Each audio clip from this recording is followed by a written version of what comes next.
al debatir la reforma que prohíbe cigarrillos electrónicos, vapeadores y el uso ilícito del fentanilo, del narcopan, la narcodiputada Paulina Rubio Fernández señaló cínica y demagoga que enunciar en la Constitución política la prohibición de la producción y distribución del fentanilo supuestamente no va a solucionar el problema de seguridad ni la corrupción, ni asegura, espetó, que el gobierno mexicano vaya a cumplir con su trabajo.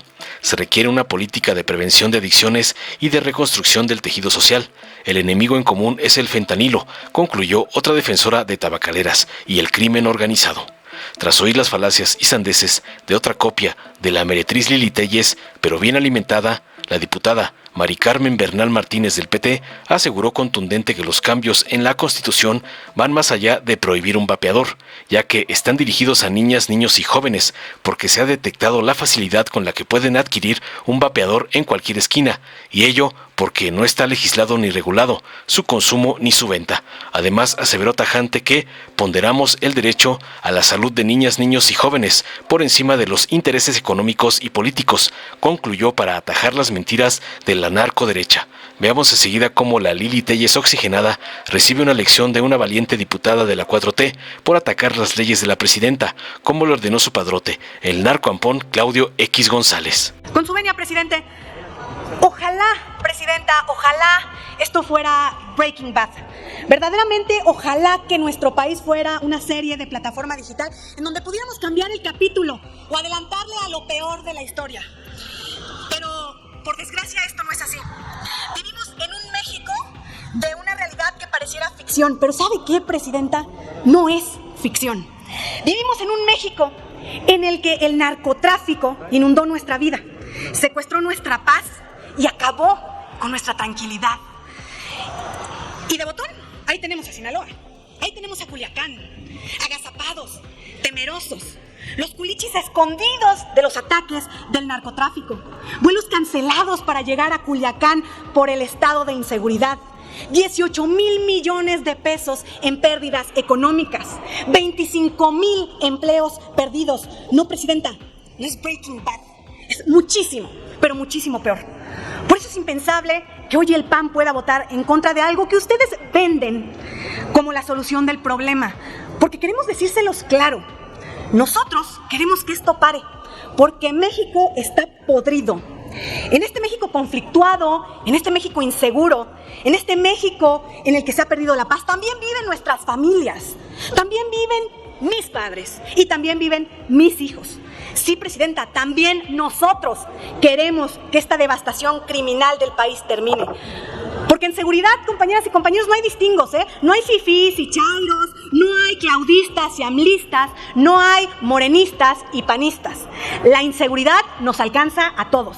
En este país vivimos todas y todos. Y por tanto, las consecuencias, compañeras y compañeros, las pagamos todas y todos.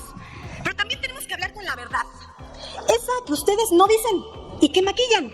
Y que a través de frases hechas y mucha retórica que repiten como mantra, ocultan. La realidad es que enunciar en la Constitución la prohibición de la producción y distribución de fentanilo, por desgracia, no va a solucionar el problema. Es más, mexicanas y mexicanos, ni siquiera nos asegura que el gobierno federal vaya a cumplir con su trabajo. Ustedes han demostrado una y otra vez que lo que dice la Constitución no les importa. Así que ponerlo ahí es solo simular que enfrentan el problema. Es igual de inútil, por ejemplo, que su estrategia de asegurar mercancía china en un edificio de Izazaga pensando que con eso están combatiendo el contrabando. Que, por cierto, diputados, ustedes le entregaron las aduanas al ejército. ¿Cómo es que entra mercancía china sin pagar impuestos a este país sin que el ejército lo sepa?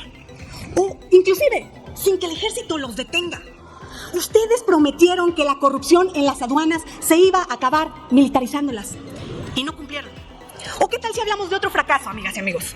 Estrategia, prisión preventiva oficiosa en la Constitución por huachicoleo. Resultado, 33% del combustible que se consume en el país es producto del huachicoleo. Inclusive, 5,800 tomas clandestinas en 2020 y en 2024 hay 7,300. La estrategia fue un fracaso. ¿O qué tal la estrategia de garantizar la salud de la Constitución, otra reforma constitucional de ustedes? El resultado, lonas en los hospitales anunciando que las cirugías se cancelan por falta de insumos y falta de recursos en los hospitales. El resultado es devastador. Por eso combatir el fentanilo desde la Constitución no es más que una simulación, no es más que darle una aspirina genérica a alguien que tiene cáncer. Y peor aún, sin reconocer que ese cáncer ya llegó al tuétano, ya llegó a nuestros jóvenes, y ya no nada más a esos jóvenes desempleados, a esos jóvenes sin oportunidades. Llegó a los jóvenes que estudian en las universidades, llegó a esos jóvenes que hoy el narcotráfico quiere asegurar que participen con ellos elaborando precursores químicos para desarrollar fentanilo. Ese fentanilo que ha matado a más de 100,000 estadounidenses en tan solo un año y que hoy pone en riesgo a nuestras familias. Y sí, por el tráfico, pero compañeras y compañeros, también por el consumo. Porque para proteger a nuestras familias no solo hace falta el detente que su expresidente tanto pregonó. Para proteger a nuestras familias hace falta una política pública que, por supuesto, tenga como cometido la prevención de adicciones y la reconstrucción del tejido social. ¿Pero qué creen? Esa es una de las cosas a la que más dinero le ha quitado Morena. Así que México no está blindado contra una crisis también por consumo de fentanilo. Es decir, prohibir la fabricación desde la Constitución, por desgracia, no resuelve en absoluto ni la producción, ni el tráfico, ni el consumo de fentanilo. Tampoco resuelve el trágico problema de seguridad de nuestro país, ni la gran corrupción que impera en las aduanas por el contrabando de sustancias. Pero aquí tienen el voto del PAN. Porque la situación en el país es insostenible. Esta sustancia ha dañado no solo nuestra integridad como mexicanos y nuestra seguridad, ha dañado también nuestras relaciones comerciales, poniendo en riesgo el TEMEC y con ello el 80% de las exportaciones que se realizan al mundo y los empleos de millones de personas. Así que sí, el fentanilo sí es un enemigo en común. Pero tenemos una presidenta que está más preocupada por tener la razón que por encontrar la solución. Y ante esto, compañeras y compañeros, tenemos que ser muy, pero muy claros. El fentanilo no lo produce la Constitución, lo produce su corrupción. Es cuanto, presidente. Muchas gracias, diputado presidente. Con el permiso de la presidencia de la mesa. Compañeras legisladoras, legisladores, por supuesto, querido pueblo de México. Hoy estamos proponiendo una modificación al artículo 4 y 5 de nuestra máxima ley en nuestro país, que es nuestra Constitución Política de los Estados Unidos Mexicanos. Y va más allá de prohibir un vapeador. Lo comento porque he escuchado aquí argumentos en donde consideran que es más importante la venta y el consumo de un vapeador que proteger la salud de nuestras niñas, niños y jóvenes, porque esta reforma lleva dedicatoria. Está dirigida a nuestras niñas, a nuestros niños y a nuestros jóvenes, porque se ha detectado la facilidad con la que nuestros jóvenes y nuestros niños pueden adquirir un vapeador hasta en cualquier esquina, porque así se venden. ¿Y por qué se venden de esa manera? Pues simplemente porque no está legislado, no está regulado ni su consumo ni su venta. ¿Qué estamos haciendo el día de hoy con esta propuesta a modificar el artículo 4 y el artículo 5? Primero, es obligación del Estado mexicano garantizar un derecho humano, que es el derecho a la salud. El Estado mexicano tiene la responsabilidad de proteger a nuestras niñas, a nuestros niños y por supuesto a nuestros jóvenes. Por eso se presenta esta adición al artículo 4 constitucional. Aquí se especifica qué queda prohibida y que va a haber una sanción.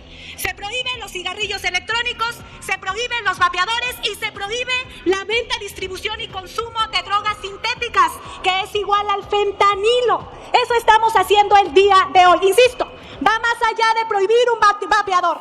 Estamos cumpliendo a una responsabilidad que tenemos como legisladores, pero también como Estado mexicano. Así que no nos confundamos y que tampoco quieran confundirnos.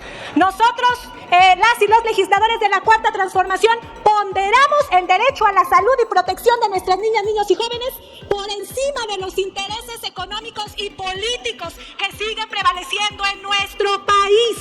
Esta modificación no es sencilla porque seguramente estaremos golpeando intereses económicos poderosos en nuestro país. Modificación al artículo 5 constitucional. ¿Qué dice este artículo 5 en su primer párrafo? Dice que las y los mexicanos tenemos derecho a dedicarnos a la profesión u oficio que querramos o que más nos acomode. En términos generales, eso establece el primer párrafo del artículo 5 constitucional. ¿Qué estamos haciendo el día de hoy?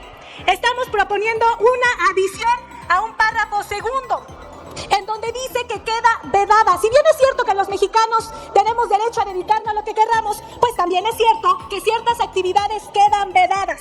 Y en este artículo 5 establece que ningún mexicano o mexicana tendrá derecho o podrá dedicarse a la distribución o comercialización de cigarrillos, vapeadores o bien drogas sintéticas como el fentanilo. Eso estamos haciendo el día de hoy, querido pueblo de México. Estamos cumpliéndole a nuestra nación. Estamos protegiendo el derecho a la salud, pero además lo estamos haciendo efectivo. ¿Y por qué lo elevamos a rango constitucional? Si bien es cierto que ya se han modificado varias leyes generales en torno a estos temas, también es cierto que necesitamos darle el peso y la rigurosidad que se requiere para que este derecho a la salud pueda ser efectivo al pueblo de México. Seguramente después de esta modificación van a recaer modificaciones a leyes secundarias que estaremos haciendo en próximos días, pero que quede claro que el grupo parlamentario del Partido del Trabajo estamos convencidas y convencidos que las acciones propuestas desde la Presidencia de la República y que tienen que caminar por la vía del legislativo son las mejores para nuestro pueblo, para garantizar la protección de los derechos humanos. Es cuanto, diputadas y diputados, muchísimas gracias. ¡Y que viva el Partido del Trabajo! Gracias. Dale en me gusta, suscríbete, activa la campanita y compártelo para que más gente lo vea.